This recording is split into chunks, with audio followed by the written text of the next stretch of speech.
Chapter 32. In a single swipe with her burning blade, Kirana sliced the horde of undead acolytes in half.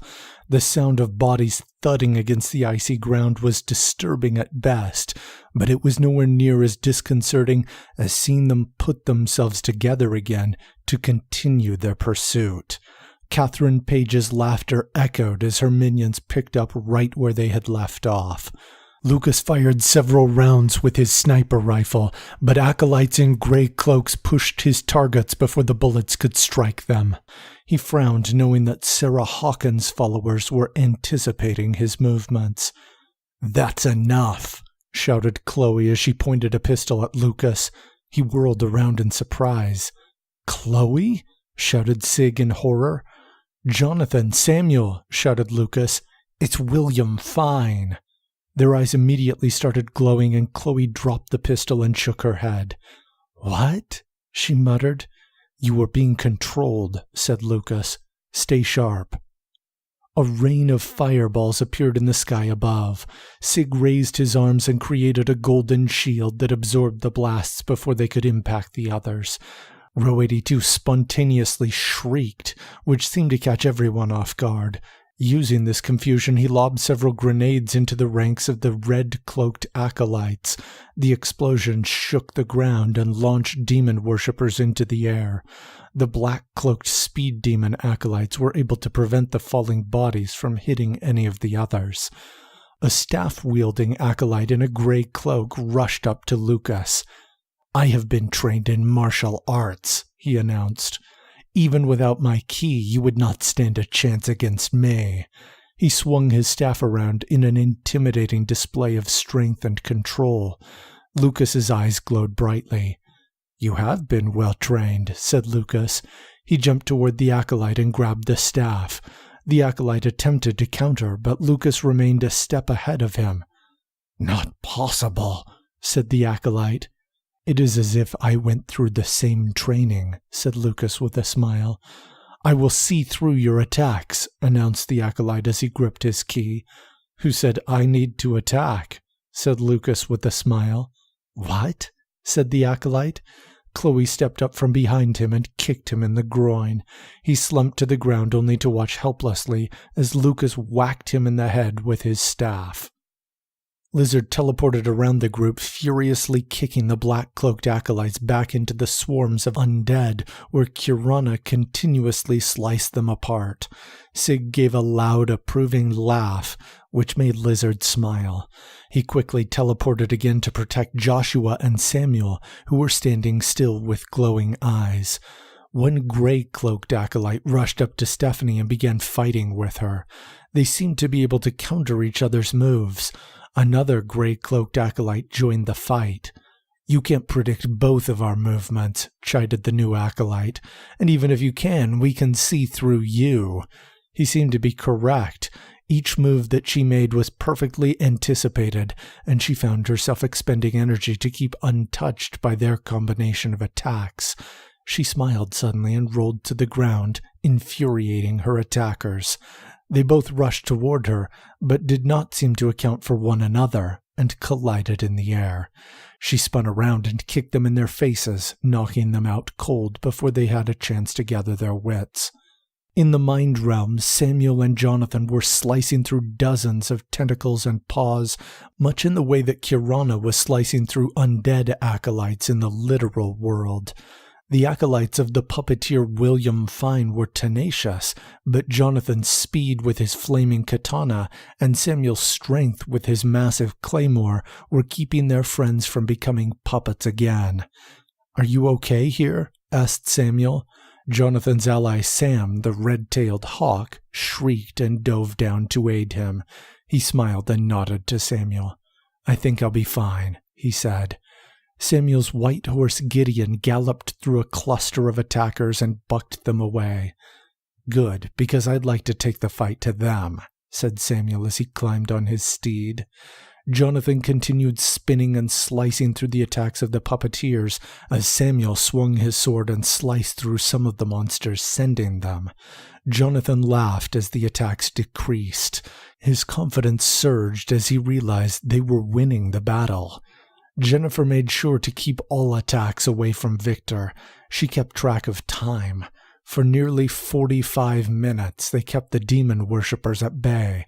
Waves of acolytes swarmed around them, but they were able to hold the demon worshippers off.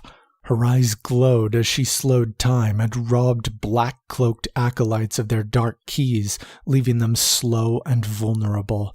Chloe particularly appreciated being able to participate by shooting acolytes like this who could be defeated. Jennifer took a moment to look toward the crystal prison that Victor had approached. It glistened with faint light as Victor held his hands on its surface, but it was clear that whatever he needed to do would take more time. "Let me speed things up," said Jennifer as she rushed up the icy mound. She suddenly stopped as a shriek echoed from behind her. She spun around to see Chloe on the ground. Her leg was burned, but otherwise she seemed okay. "Help the others," said Victor in an exhausted voice. "Can you heal her without breaking your attuning process?" asked Jennifer. "I can try," said Victor. He tried to turn around, but the crystal prison wrapped itself around his hands, binding him in place. He jerked himself back, but he knew that he would not be able to leave or help his friends. "Michael!" shouted Victor angrily. Jennifer kicked the icy ground in frustration before rushing back up to help Chloe. "Sacrifice," came a calm whisper from within the crystal prison. Victor's eyes widened in horror as he turned back to see his friends. Sig's eyes seemed to be glowing brighter, and Jennifer was surprised to see him using shields as giant weapons, beating down groups of acolytes and defending against the rain of fire that the red-cloaked demon worshippers were sending. "Who did this?" said Jennifer in anger. "Sig smashed him," said Chloe as she clutched her charred flash. "I don't know what to do," said Jennifer in exasperation as she looked at the wound. Row 82 suddenly stepped up behind them. "This will hurt for a moment," said Row 82. He took a small knife and stuck it into her leg. Chloe screamed. "What are you doing?" shouted Sig angrily. "No, wait," said Chloe, trying to calm Sig down. "It doesn't hurt anymore." "I've just adjusted your nerves," said Row 82. "You are still injured, even if it does not hurt." "Still, thank you," said Chloe with a smile. Row 82 nodded as he took a piece of fabric from one of the packs that Lizard had brought carrying ammunition and wrapped the injury. "I believe you will be fine," said Row 82 with no emotion. "Thank you," said Jennifer. Row 82 picked up a pistol and returned to the battle. "Give me a pistol too," said Chloe. "You're still hurt," protested Jennifer. "So?" said Chloe. Jennifer smiled and slid a fully loaded magazine into a handgun and then gave it to Chloe. "Looks like we're wearing them down," shouted Kirana with a smile as she realized fewer acolytes were putting themselves together and attacking. "Hang on," said Lucas with wide eyes as he looked at the acolytes that still surrounded them. There were a few more rounds shot, but even the intensity of the fireball assault seemed to slow. "What's wrong, Lucas?" asked Sig. "They're sacrificing their own acolytes," said Row 82 as he looked around. The 5 demon lords were rushing around between corpses and absorbing the energy created by the deaths of their followers. Sarah Hawkins and Catherine Page had knives and were cutting into the bodies of injured demon worshippers. Felix Light was rushing quickly in between his victims, while William Fine was forcing his victims to come to him. David Sawyer was surrounded by screaming acolytes that were burning to death. "Why destroy the army?" asked Chloe. "The army wasn't working," answered Lucas. "Sarah Hawkins knew that the armies would not work. It was to keep us occupied while they made their move. Sacrifice was their plan from the beginning." "Well, let's keep them from making their move now," said Lizard as he rushed toward Felix. The speed demon lord seemed to be prepared even for his teleportation attacks and countered them perfectly. How? Whispered Lucas. William Fine! Screamed Jonathan as Samuel's eyes stopped glowing and he slumped to the ground. Stephanie rushed to Samuel's side and held him. His breathing became erratic. Where's Victor? Cried Kirana. He's stuck to the crystal prison, said Jennifer. Let me cut him free. We need him to heal, said Kirana in a determined tone as she rushed toward the prison. Kirana, shouted Victor. Hang on, she replied. She took a swing at it with her sword, but to her shock, the weapon bounced harmlessly off the crystal. She tried several more times until she heard another scream. Lizard! Cried Jennifer in horror. Kirana looked at Victor. Help them, pled Victor. Kirana nodded and rushed out to see Felix pulling a dagger out of Lizard's chest. He slumped to the ground and the glow in his eyes ceased. No, whispered Kirana. Lucas, Rowdy-2, and Chloe all began firing their guns toward Felix, but he effortlessly evaded their attacks. Suddenly Stephanie rushed out in their path, forcing them to hold their fire. Stephanie, shouted Sig, come back! Samuel, whispered Jennifer. They turned to see that the erratic breathing had stopped. A huge fireball flew toward Stephanie, and Sig only barely produced a golden shield to protect her. She ran around the wide shield and fired several rounds toward William Fine. Catherine Page rushed up behind her, and though Sig created a shield to push her back, he was not quick enough to stop a fireball from engulfing Stephanie. No sound came out of her mouth as her burning body slumped on the ice. Stephanie! Shouted Sig and Lucas together. Sig! Shouted Chloe as she threw herself in between a lunge by Felix Light towards Sig's back. Felix's dagger pierced Chloe's body. Kirana swung her sword, but Felix dodged the attack. It left her wide open to an attack by several of the undead acolytes that Catherine had raised, but Jonathan and Rowdy-2 had noticed them and countered their attacks. Let me go! Shouted Victor as he struggled to free himself so that he could heal his friends. Ultimate sacrifice, whispered the prison in response. Tears welled up in Victor's eyes as he helplessly listened to their struggle against the demon lords. Why can't we just fight the demon now? Begged Victor. Won't he stop the demon lords? Wouldn't it be better to focus on defeating him? Ultimate sacrifice, whispered the crystal prison in response. Victor kicked the prison, but instead of yielding, the crystal morphed around his arms and twisted him around so that he was facing his friends. Crystal tendrils morphed out of the surface of the prison near the ground and wrapped around Victor's feet to force him to be still and to stop his struggling. It was as though it was forcing him to watch his friends die as it slowly swallowed him into itself.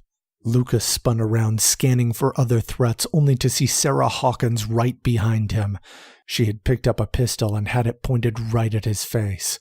You didn't plan for this, she said with an insane grin as she squeezed the trigger. Lucas was dead before he hit the ground. No! Shouted Victor helplessly as tears streamed down his cheeks. Jennifer rushed to attack Sarah, but to her shock, Sig put up a glowing shield to protect her. William Fine! Shouted Jonathan as he returned to the mind realm. Tentacles were wrapped all around Sig. Jonathan sliced through as best he could, but it was clear that Fine's powers had dramatically increased with the recent sacrifices. He increased his own speed and effort to compensate. Each swing cut through dozens of tentacles, and eventually he noticed that he seemed to be prevailing. What he did not notice was the swarm of tentacles that had wrapped around Rowdy-2. Rowdy-2!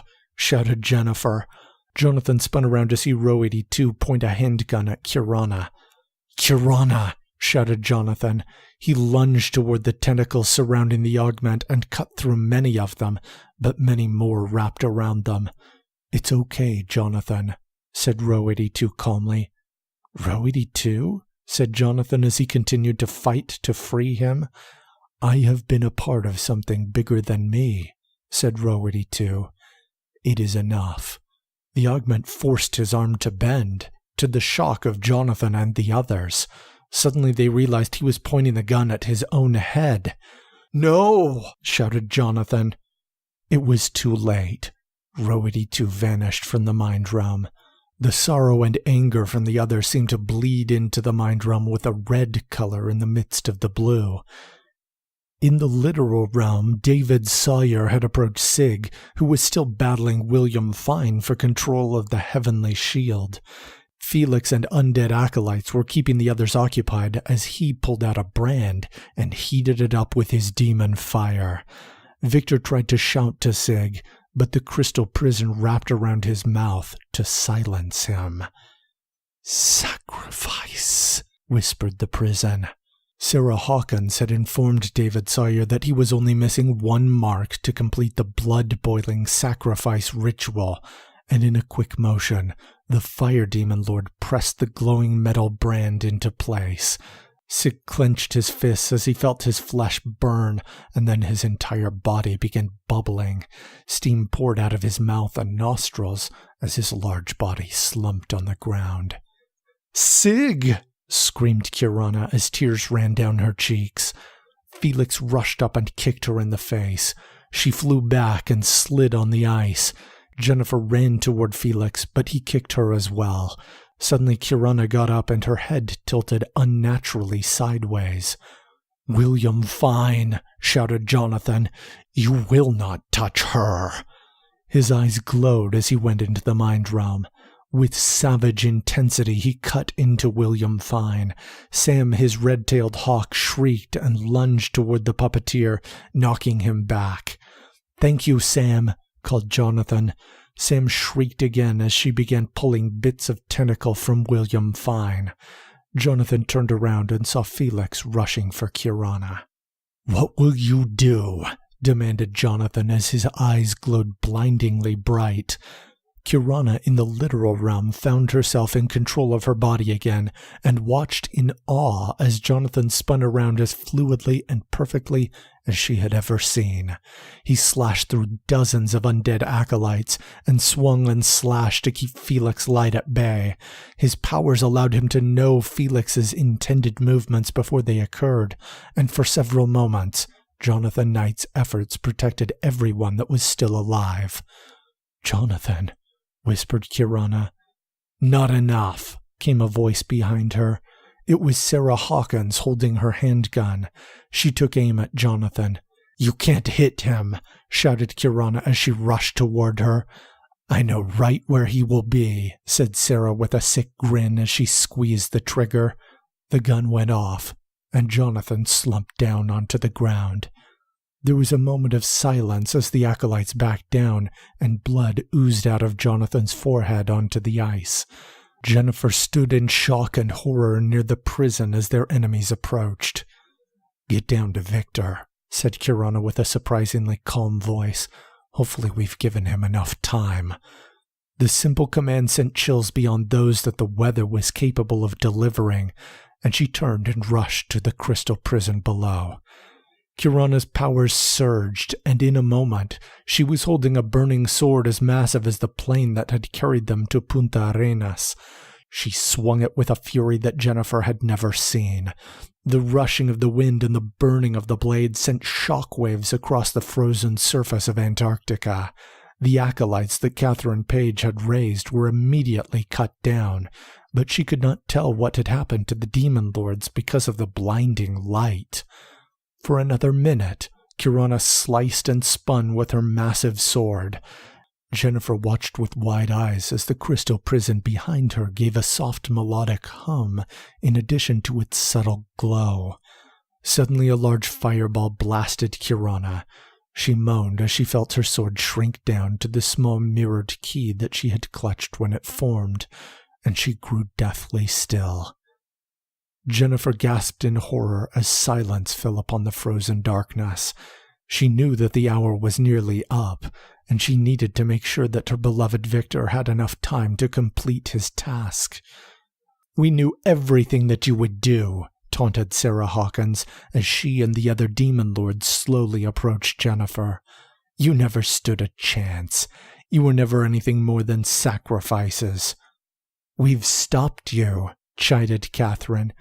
"You cannot awaken the archdemon," laughed William. "We will retain our powers," added David. "You have paid the price for what you tried to do to us," said Felix. "Even with your time-streaming abilities, your Council of Nine has failed," said Sarah. "No," protested Jennifer as she reached for her mirrored key. Felix rushed up and snatched it away from her, knocking her to the ground.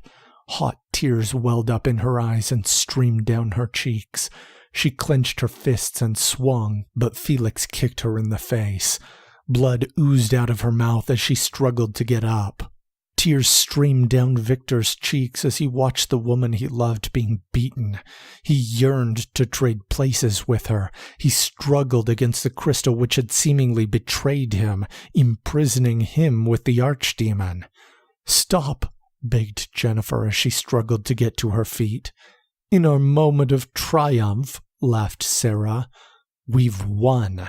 We prevented the archdemon from awakening. We will retain our abilities, and the sacrifices we have performed will ensure our power persists." "No!" screamed Jennifer as she lunged toward Sarah. Sarah shot Jennifer in the head, killing her instantly. Tears trickled down the crystal surface of the prison. "Just one more," said Catherine with a smile as she approached Victor. "The last divine key-bearer," said Felix Light. "I will take his life." Felix pulled out his blade and gently pressed it against Victor's chest. The metal tore a hole in Victor's coat and pierced his flesh. Hot blood oozed out from the wound. "Some things are better when they are slow," whispered Felix with a sickening grin as he slowly pressed his blade into Victor. With his mouth covered in crystal, he was unable to shout in pain, but he was filled with agony.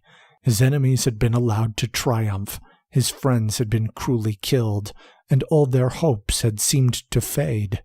Whatever he was supposed to have done as the chosen one would not be. It seemed that the entire point of finding the 10th key to seal their change to the timeline had lost value. On the current path, the Demon Lords would continue their reign, and things would proceed as they had already played out.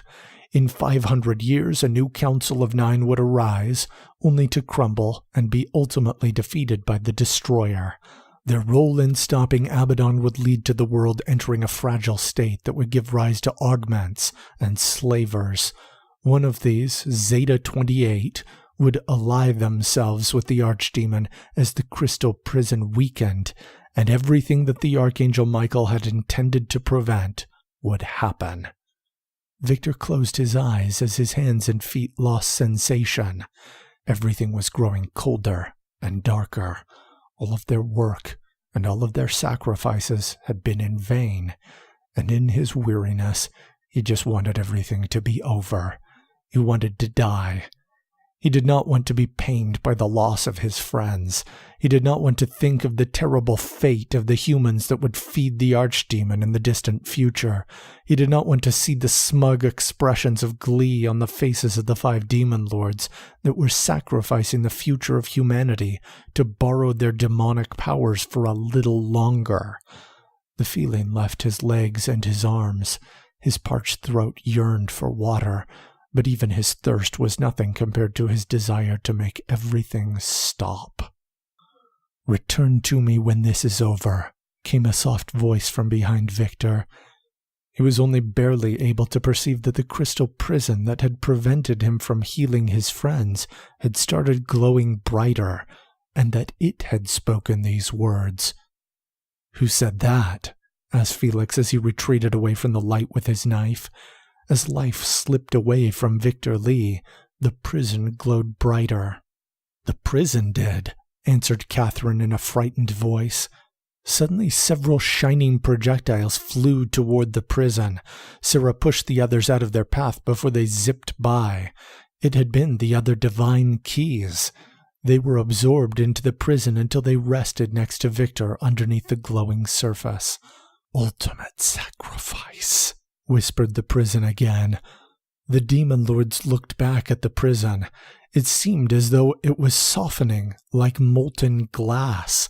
Victor's body slowly moved down as the prison slowly moved up. "What is this?" said Felix as he shielded his eyes from the light. Victor slumped down onto the ground. "I thought we stopped the archdemon from awakening," shouted David Sawyer angrily. "You said this would let us keep our powers, demon prophetess." "We did," shouted Sarah. "He is still unconscious." Suddenly Victor lifted his head and looked at the demon lords with bright, glowing eyes. His injury seemed to have disappeared as he got to his feet. Light poured from the crystal onto Victor, and his dark coat turned into a long white coat with a subtle glow. About his neck was a chain with all 10 divine keys glowing brightly. He was absorbing energy from the crystal. "What do we do?" Felix asked Sarah. "What happens?" "He's obviously pulling energy from the prison," said William. "Maybe I can control him." William lifted his arms toward Victor as though puppet strings were already attached to him.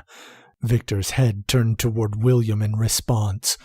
William began sweating and grinding his teeth. "What's happening?" asked Catherine. William suddenly shrieked in horror and crumpled up on the ground. "He failed," said Sarah in disbelief. "Obviously," said David in disgust. Sarah and Catherine slowly backed up as David and Felix prepared to attack Victor. "Stay back until I've roasted him," said David as he lifted his hands. A stream of flames poured from David's hands onto Victor.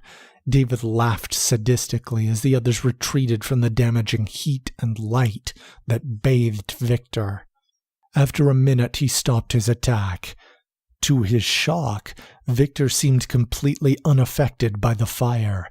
Instead, he began walking slowly toward David.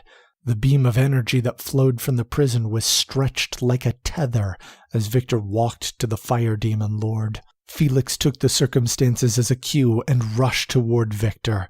He made several passes trying to increase the force of each slash by building momentum with his speed. But to his horror, each attack seemed to bounce off of Victor harmlessly. Sarah fired several rounds with her pistol at Victor, but the bullets ricocheted off without affecting Victor's slow march toward the demon lords. "I think it's time to get out of here," said Felix nervously. He turned to run away, but a glowing beam from the crystal prison latched on to him. Though it seemed to be made of energy, it pulled Felix in like a fish on a line being drawn in on a fishing rod. Felix struggled as a sense of panic and terror swept over him. "Get me out of here," said Felix. William was still on the ground, shaking in a pile of his own drool, but the others turned to abandon Felix and save themselves. Beams from the prison latched onto each of them and began reeling them toward Victor. The ground began shaking as the shrinking prison seemed to climb up out of the ice. Though each of the demon lords struggled, none of them could free themselves. They began cursing and shrieking at Victor, but his slow approach could not be stopped. At last he drew close to Felix. A flaming sword appeared in Victor's hand. "No, no!" screamed Felix as tears poured down his cheeks. "Please, no!" "Sacrifice!" whispered the prison as though it were responding to Felix. Victor looked down on Felix slowly, as though he were possessed or not fully conscious. The sight filled Felix with dread. The bright light from Victor's glowing eyes made him tremble. The once confident and brazen speed demon lord shrieked in terror as Victor raised his flaming sword up. He twisted toward the other demon lords and screamed for one of them to do something, but they seemed equally paralyzed with fear. An instant later, and in a single stroke, Felix's light was hewn apart. Though the other demon lords were no strangers to witnessing death, even violent death, watching Felix's light get cut apart made them begin shouting and pleading for mercy. Of course, the speed at which they were dragged toward Victor Lee did not decrease at all. The ground continued to shake as the Archdemon's prison continued to emerge from the depths of the ice. "I can kill the other demon lords and raise your friends if you spare me," promised Catherine in a trembling voice. "Traitor!" screamed Sarah. She gave her a crazed and desperate look. "Sacrifice," whispered the prison as if in response. "Please, no," whimpered Catherine as Victor drew close to her. "I was just following the others. They made me kill them." Of course, Catherine had intentionally created a network of orphanages that raised children as slaves and used them as sacrifices to bring unnatural life to her undead hordes. She had never been pressured to follow the others. In fact, she reveled in their murderous cult, perhaps more than any of the other demon lords. Her mind returned to the moment she had believed to have been her revenge against her adopted father, Lincoln Thomas. She had repeatedly murdered and raised Savannah at least 300 times, without a hint of mercy or compassion on them or the children she had sacrificed each time. She had never imagined needing to beg for mercy herself. She trembled with fear and tried to press her feet against the ice to slow her approach toward Victor Lee and his flaming sword. "No!" screamed Catherine as the flaming sword pierced her heart. The excruciating pain that filled her body and the sensation of hot blood flowing down her stomach did not last long. A moment later, Victor drew his blade from her chest, and the glowing beam that had clutched her disappeared. The beams that secured Sarah and David seemed to glow brighter. Sarah and David looked at one another with horror as the ground continued to shake. Victor turned to David Sawyer. The Hellfire Demon Lord began throwing a barrage of fireballs at Victor.